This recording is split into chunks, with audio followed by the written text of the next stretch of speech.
कर्पूरिघोरं करुणावतारं संसारसारं भुजगेन्द्रहारं सदा वसन्तं हृदयारविन्दे भवं भवानी सहितं नमामि।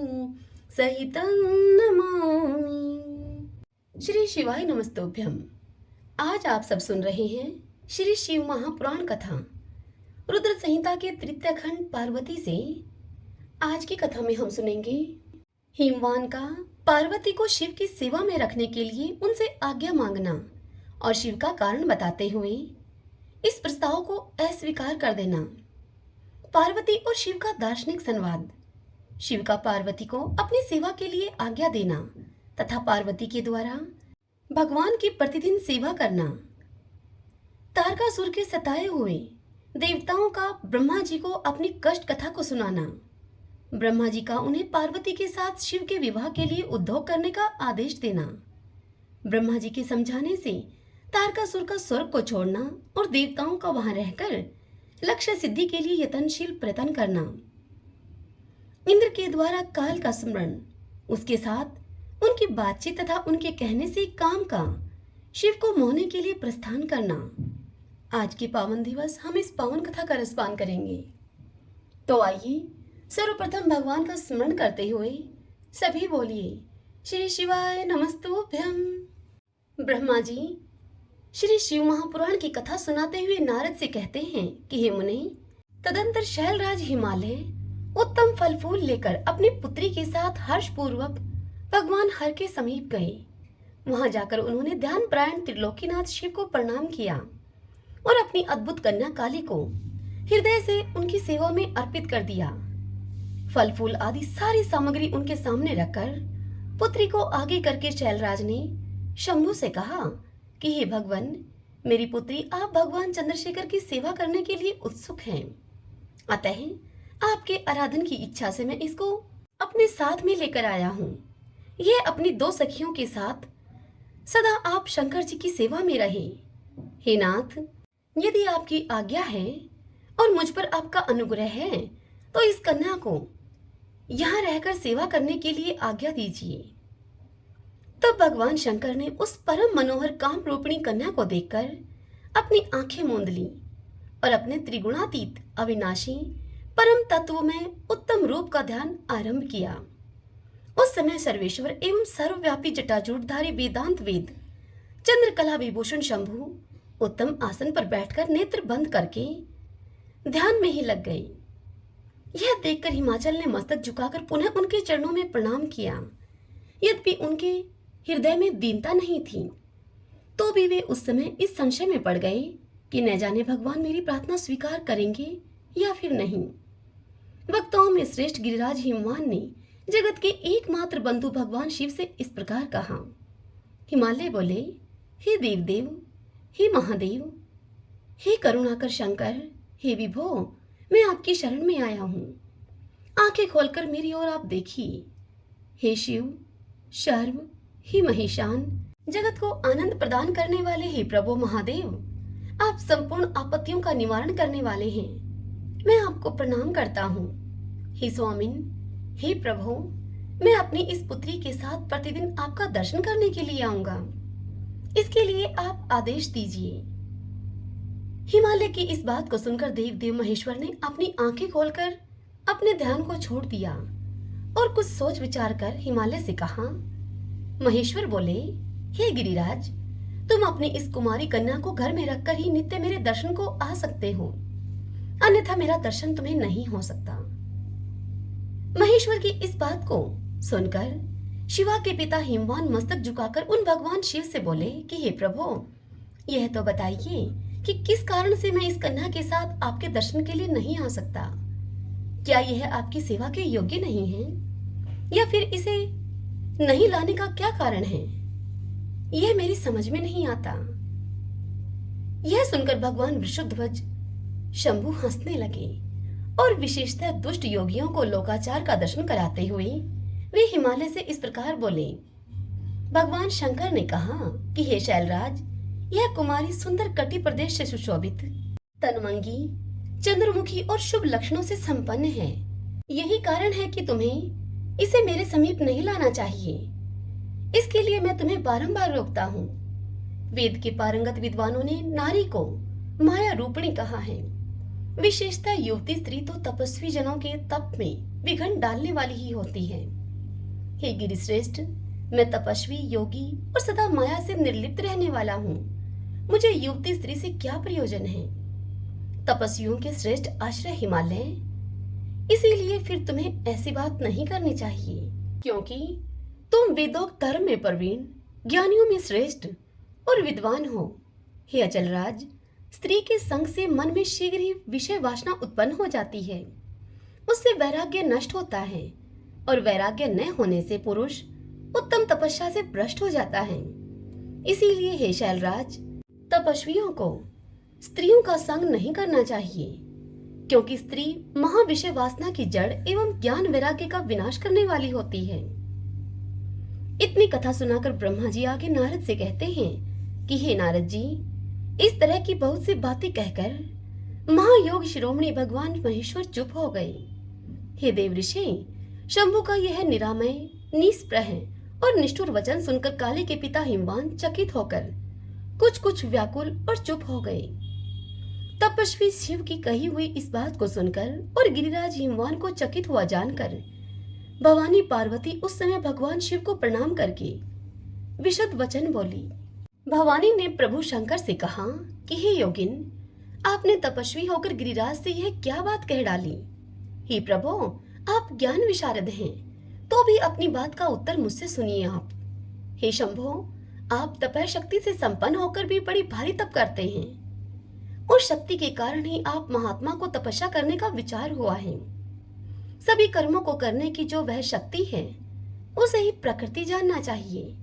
प्रकृति से ही सबकी सृष्टि, पालन और संहार होते हैं। हे भगवान, आप कौन हैं और सूक्ष्म प्रकृति क्या है, इसका विचार कीजिए आप। प्रकृति के बिना लिंग रूपी महेश्वर कैसे हो सकते हैं? आप सदा प्राणियों के लिए जो अर्चनीय, वंदनीय और चिंतनीय हैं, वह प्रकृति के ही कारण हैं। इस बात को हृदय से विचार करके ही आपको जो कहना हो वह सब कहिए। ब्रह्मा जी आगे नारद जी से कहते हैं कि हे नारद, पार्वती जी के इस वचन को सुनकर महती लीला करने में लगे हुए प्रसन्नचित महेश्वर हंसते हुए से यूं बोले। महेश्वर ने कहा कि मैं उत्कर्ष तपस्या के द्वारा ही प्रकृति का नाश करता हूँ और तत्वतः प्रकृति के रहित शंभु के रूप में मैं स्थित होता हूँ। अतः सत्पुरुषों को कभी या कहीं भी प्रकृति का संग्रह नहीं करना चाहिए। लोकाचार से दूर एवं निर्विकार रहना चाहिए। हे पुत्र नारद, जब शंभु ने लौकिक व्यवहार के अनुसार यह बात कही, तब काली मन ही मन हंसकर मधुर वाणी में भगवान शंकर से यूं बोली। काली ने कहा, हे कल्याणकारी प्रभु, हे योगिन, आपने जो बात कही है, क्या वह वाणी प्रकृति नहीं है? फिर आप उससे परे क्यों नहीं हो गए? क्यों प्रकृति का सहारा लेकर बोलने लगे आप? इन सब बातों को विचार करके तात्विक दृष्टि से जो यथार्थ बात हो, उसी को कहना चाहिए। यह सब कुछ सदा प्रकृति से बंधा हुआ है, इसीलिए आपको न तो बोलना चाहिए और न ही कुछ करना ही चाहिए, क्योंकि कहना और करना सब व्यवहार प्रकृति ही है। आप अपनी बुद्धि से इसको समझिए। आप जो कुछ सुनते हैं, खाते हैं, देखते हैं और करते हैं, वह सब कार्य प्रकृति का ही है। झूठे वाद विवाद करना व्यर्थ है। हे प्रभु शंभो, यदि आप प्रकृति से परे हैं, तो इस समय इस हिमवान पर्वत पर आप तपस्या किस लिए करते हैं? हे हर, प्रकृति ने आपको निगल लिया है, अतः आप अपने स्वरूप को नहीं जानते हैं। हे ईश, यदि आप अपने स्वरूप को जानते हैं, तो किस लिए तप करते हैं? हे योगिन, मुझे आपके साथ वाद विवाद करने की क्या आवश्यकता है? प्रत्यक्ष प्रमाण उपलब्ध होने पर भी विद्वान पुरुष अनुमान प्रमाण को नहीं मानते। जो कुछ प्राणियों की इंद्रियों का विषय होता है, वह सब ज्ञानी पुरुषों को बुद्धि से विचार करके प्रकृति ही मानना चाहिए। हे योगीश्वर, बहुत कहने से क्या लाभ? मेरी उत्तम बात को सुनिए। मैं प्रकृति हूँ और आप पुरुष हैं। यह सत्य है, सत्य है, इसमें संशय नहीं है। मेरे अनुग्रह से ही आप सगुण और साकार माने गए हैं। मेरे बिना तो आप निरीह हैं, कुछ भी नहीं कर सकते हैं। आप जितेंद्रिय होने पर भी प्रकृति के अधीन होकर सदा नाना प्रकार के कर्म करते रहते हैं। आप निर्विकार कैसे हैं और मुझसे लिप्त कैसे नहीं? हे शंकर, यदि आप प्रकृति से परे हैं और यदि आपका यह कथन सत्य है, तो फिर आपको मेरे समीप रहने पर भी डरना नहीं चाहिए। ब्रह्मा जी इस कथा को सुनाते हुए नारद से आगे कहते हैं कि हे पुत्र नारद, पार्वती का यह सांख्य शास्त्र के अनुसार कहा हुआ वचन सुनकर भगवान शिव वेदांत मत में स्थित होकर उनसे यूं बोले। श्री शिव ने कहा, सुंदर भाषण करने वाली है गिरिजे, यदि तुम सांख्य मत को धारण करके ऐसी बात कहती हो तो प्रतिदिन मेरी सेवा करो तुम, परंतु वह सेवा शास्त्र निषिद्ध नहीं होनी चाहिए। गिरिजा से ऐसा कहकर भक्तों पर अनुग्रह और उनका मनोरंजन करने वाले भगवान शिव हिमवान से यूं बोले। शिव ने कहा, हे गिरिराज, मैं यहीं पर तुम्हारे अत्यंत रमणीय श्रेष्ठ शिखर की भूमि पर उत्तम तपस्या तथा अपने आनंद में परमार्थ स्वरूप का विचार करता हुआ मैं यहाँ विचरूंगा। हे पर्वतराज, आप मुझे यहाँ तपस्या करने की अनुमति दें। आपकी अनुज्ञा के बिना कोई तप नहीं किया जा सकता यहाँ। देवादिदेव शूलधारी भगवान शिव का यह कथन सुनकर हिमवान ने उनको प्रणाम करके कहा कि हे महादेव, देवता, असुर और मनुष्यों के सहित संपूर्ण जगत तो आपका ही है। मैं तुच्छ होकर आपसे क्या कहूँ? हे पुत्र नारद, गिरिराज हिमवान के ऐसा कहने पर लोक कल्याणकारी भगवान शिव हंस पड़े और आदर पूर्वक उनसे बोले कि अब तुम जाओ। शंकर की आज्ञा पाकर हिमवान अपने घर को लौट गए। वे गिरिजा के साथ प्रतिदिन उनके दर्शन के लिए आते थे। काली अपने पिता के बिना भी दोनों सखियों के साथ नित्य शंकर जी के पास जाती और भक्ति पूर्वक उनकी सेवा में लगी रहती। नंदीश्वर आदि कोई भी गण उनको रोकता नहीं था। हे तात, महेश्वर के आदेश से ही ऐसा होता था। प्रत्येक गण पवित्रता पूर्वक रहकर उनकी आज्ञा का पालन करता था। जो विचार करने से परस्पर अभिन्न सिद्ध होते हैं, उन्हीं शिवा और शिव ने सांख्य और वेदांत मत में स्थिर होकर जो कल्याणदायक संवाद किया, वह सर्वदा सुख देने वाला है। वह संवाद मैंने यहाँ कह सुनाया है। इंद्रियातीत भगवान शंकर ने गिरिराज के कहने से उनका गौरव मानकर उनकी पुत्री को अपने पास रहकर सेवा करने के लिए स्वीकार कर लिया। काली अपनी दो सखियों के साथ चंद्रशेखर महादेव जी की सेवा के लिए प्रतिदिन आती जाती रहती थी। वे भगवान शंकर के चरण धोकर उस चरणामृत का पान किया करती थी। आग से तपाकर शुद्ध किए हुए वस्त्र से अथवा गर्म जल से धोए हुए वस्त्र के द्वारा उनके शरीर का मार्जन करती और उसे मलती पहुंचती थी। फिर 16 उपचारों से विधिवत हार की पूजा करके बारंबार उनके चरणों में प्रणाम करके उसके बाद प्रतिदिन पिता के घर में लौट जाती रही।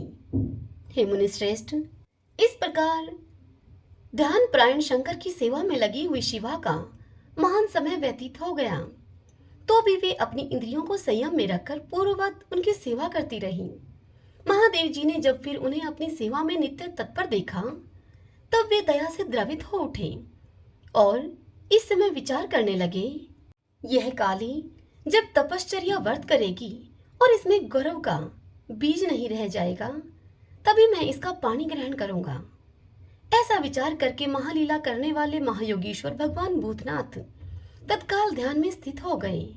हे मुने, परमात्मा शिव जब ध्यान में लग गए, तब उनके हृदय में दूसरी कोई चिंता नहीं रह गई। काली प्रतिदिन महात्मा शिव के रूप का निरंतर चिंतन करती हुई उत्तम भक्ति भाव से उनकी सेवा में लगी रही।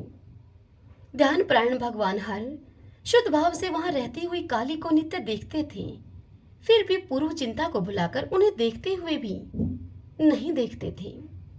इसी बीच में इंद्र आदि देवताओं तथा मुनियों ने ब्रह्मा जी की आज्ञा से कामदेव को वहां आदरपूर्वक भेजा।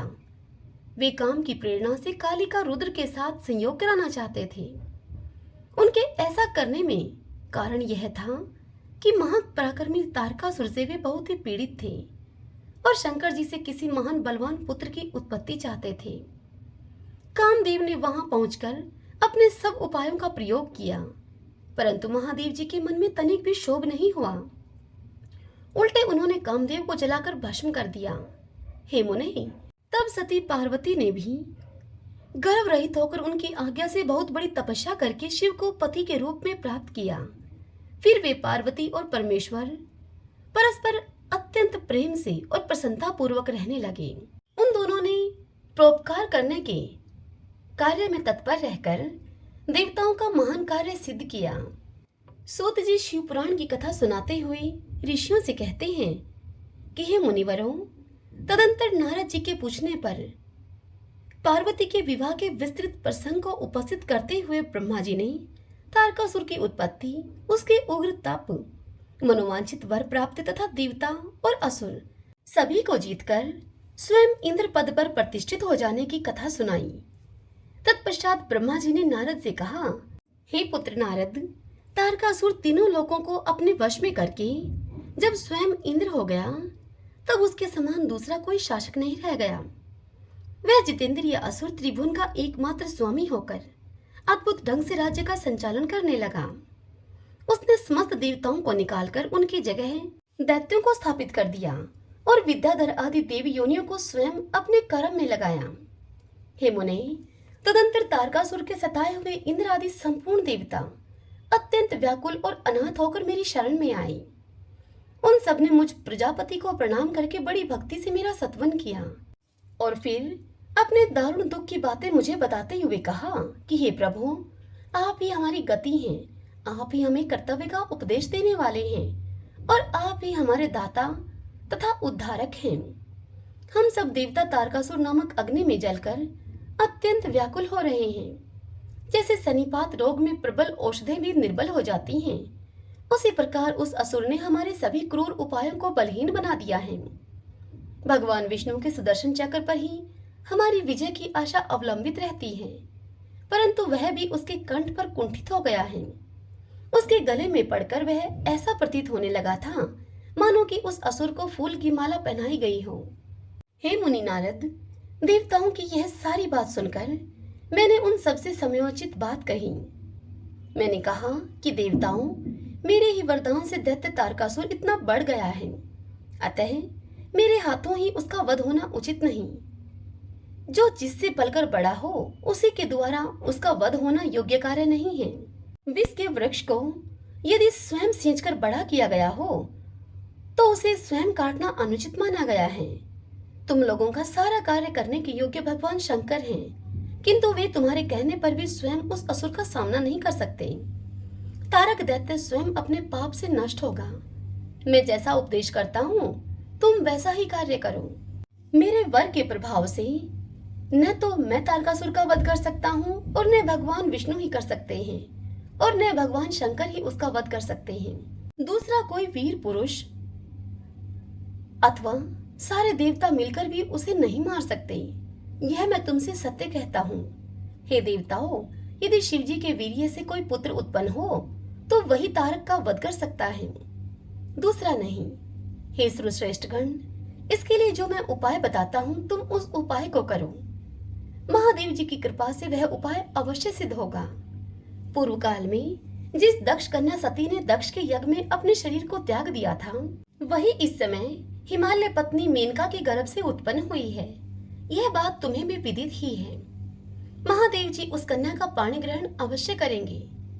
फिर भी हे देवताओं, तुम स्वयं भी इसके लिए प्रयत्न करो।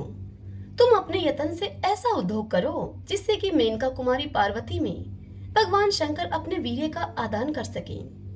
भगवान शंकर उद्धर्वरेता हैं, उनका वीर्य ऊपर की ओर उठा हुआ है। उनके वीर्य को प्रस्खलित करने में केवल पार्वती ही समर्थ है। दूसरी कोई अबला अपनी शक्ति से ऐसा नहीं कर सकती। गिरिराज की पुत्री वे पार्वती इस समय युवा अवस्था में प्रवेश कर चुकी हैं और हिमालय पर तपस्या में लगे हुए महादेव जी की प्रतिदिन सेवा करती हैं। अपने पिता हिमवान के कहने से काली शिवा अपनी दो सखियों के साथ ध्यान प्राण परमेश्वर शिव की साग्रह सेवा करती हैं। तीनों लोकों में सबसे अधिक सुंदरी पार्वती शिव के सामने रहकर प्रतिदिन उनकी पूजा करती हैं। फिर भी वे ध्यान मगन महेश्वर मन से भी ध्यानहीन स्थिति में नहीं आते, अर्थात ध्यान भंग करके पार्वती की ओर देखने का विचार भी मन में नहीं लाते। हे देवताओं, चंद्रशेखर शिव जिस प्रकार काली को अपनी भार्या बनाने की इच्छा करें, वैसी चेष्टा तुम लोग शीघ्र ही प्रयत्न पूर्वक करो। मैं उस दैत्य के स्थान पर जाकर तारकासुर को बुरे हट से हटाने की चेष्टा करूंगा। इसलिए अब तुम लोग अपने स्थान को जाओ। हे पुत्र नारद, देवताओं से ऐसा कहकर मैं शीघ्र ही तारकासुर से मिला और मैंने बड़े प्रेम से बुलाकर उससे इस प्रकार से कहा। मैंने तारकासुर से कहा कि हे तारक, यह स्वर्ग हमारे तेज का सार तत्व है, परंतु तुम यहाँ के राज्य का पालन कर रहे हो, जिसके लिए तुमने उत्तम तपस्या की थी, उससे अधिक चाहने लगे हो। मैंने तुम्हें इससे छोटा ही वर दिया था, स्वर्ग का राज्य कदापि नहीं दिया था तुम्हें, इसीलिए तुम स्वर्ग को छोड़कर पृथ्वी पर राज्य करो। हे असुर श्रेष्ठ, देवताओं के योग्य जितने भी कार्य हैं, वे सब तुम्हें यही सुलभ होंगे, इसमें अन्यथा विचार करने की कोई आवश्यकता नहीं है। ऐसा कहकर उस असुर को समझाने के बाद मैं शिवा और शिव का स्मरण करके वहां से अदृश्य हो गया। तारकासुर भी स्वर्ग को छोड़कर पृथ्वी पर आ गया और शोणितपुर में रहकर वह तारकासुर अब राज्य करने लगा। फिर सब देवता भी मेरी बात को सुनकर मुझे प्रणाम करके इंद्र के साथ प्रसन्नता पूर्वक बड़ी सावधानी के साथ इंद्रलोक में गए। वहां जाकर परस्पर मिलकर आपस में सभी ने सलाह करके फिर वे सब देवता इंद्र से प्रेम पूर्वक इस प्रकार यूं बोले। वे सब इंद्र से बोले कि भगवान शिव की शिवा में जैसी भी काम मूलक रुचि हो, वैसा ब्रह्मा जी का बताया हुआ सारा वर्तन आपको करना चाहिए। इस प्रकार देवराज इंद्र से संपूर्ण वृतांत निवेदन करके वे सभी देवता प्रसन्नता पूर्वक अपने अपने स्थान पर चले गए। आगे ब्रह्मा जी नारद से कहते हैं कि हे नारद, देवताओं के चले जाने पर दुरात्मा तारक दैत्य से पीड़ित हुए इंद्र ने कामदेव का स्मरण किया। कामदेव तत्काल ही वहां पर आ पहुंचे। तब इंद्र ने मित्रता का धर्म बतलाते हुए काम से कहा कि हे मित्र, काल वशात मुझ पर असाध्य दुख आ पड़ा है, उसे तुम्हारे बिना कोई भी दूर नहीं कर सकता। दाता की परीक्षा दुर्भिक्ष में, शूरवीर की परीक्षा रणभूमि में, मित्र की परीक्षा आपत्ति काल में तथा स्त्रियों के कुल की परीक्षा पति के असमर्थ हो जाने पर होती है। हे तात, संकट पड़ने पर विनय की परीक्षा होती है और परोक्ष में सत्य एवं उत्तम स्नेह की, अन्यथा नहीं होती। मैंने यह सच्ची बात तुमसे कही है। हे मित्रवर, इस समय मुझ पर जो विपत्ति आई है, इसका निवारण दूसरे किसी से नहीं हो सकता। अतः आज तुम्हारी परीक्षा हो जाएगी। यह कार्य केवल मेरा ही है और मुझे ही सुख देने वाला है, ऐसी बात नहीं है, अपितु यह कार्य समस्त देवता आदि का कार्य है, इसमें संशय नहीं है। इंद्र की सारी बात को सुनकर कामदेव मुस्कुराया और प्रेम पूर्ण गंभीर वाणी में उससे बोला। काम ने कहा कि हे देवराज, आप ऐसी बात क्यों कहते हैं? मैं आपको उत्तर नहीं दे रहा हूँ, आवश्यक निवेदन मात्र कर रहा हूँ। लोक में कौन उपकारी मित्र है और कौन बनावटी, यह स्वयं देखने की वस्तु है, कहने की नहीं है। जो संकट के समय बहुत बातें करता है, वह काम क्या करेगा? तथापि हे महाराज, हे प्रभु, मैं कुछ कहता हूँ आपसे, उसे सुनिए। हे मित्र, मैं आपके इंद्र पद को छीनने के लिए दारुण तपस्या कर रहा हूँ। आपके उस शत्रु को मैं सर्वथा तपस्या से भ्रष्ट कर दूंगा।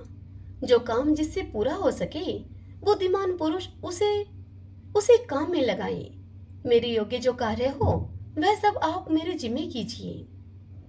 आगे ब्रह्मा जी कहते हैं कि हे नारद, कामदेव का यह कथन सुनकर इंद्र बड़े ही प्रसन्न हुए। वे कामनियों को सुख देने वाले काम को प्रणाम करके कामदेव से इस प्रकार बोले। इंद्र ने कहा कि तात, हे मनोभाव, मैंने अपने मन में जिस कार्य को पूर्ण करने का उद्देश्य रखा है, उसे सिद्ध करने में केवल तुम ही समर्थ हो, दूसरे किसी से उस कार्य का होना संभव नहीं है। हे मित्रवर, हे मनोभाव काम, जिसके लिए आज तुम्हारे सहयोग की अपेक्षा हुई है, उसे मैं ठीक ठीक बता रहा हूँ। सुनो।